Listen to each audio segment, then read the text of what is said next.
শুনুন, একজন পুরুষ সবসময় সুন্দরী স্ত্রী চায় না। সে চায় এমন একজন নারী যার কাছে ফিরে এলে তার মনটা শান্ত হয়ে যায়। একটা পুরুষ সারাদিন বাহিরে যুদ্ধ করে, টেনশন, কাজ, মানুষের কথা সবকিছু সহ্য করে শুধু পরিবারের জন্য। আর দিন শেষে সে যদি নিজের মানুষটার কাছে ভালোবাসা পায়, তাহলে সেই পুরুষ পৃথিবীর সবচেয়ে সুখী মানুষ হয়ে যায়। স্বামীকে খুশি করতে লাখ টাকার দরকার হয় না, কারণ সে নিজেই একটা টাকার গাছ। তাকে খুশি করতে দরকার একটু যত্ন, একটু ভালোবাসা। হঠাৎ করে একটা মেসেজ খেয়েছো, এই ছোট্ট কথাটাও একটা পুরুষকে ভিতর থেকে নরম করে দেয়।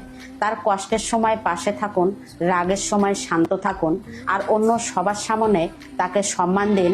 দেখবেন সে আপনাকে আরো বেশি ভালোবাসবে।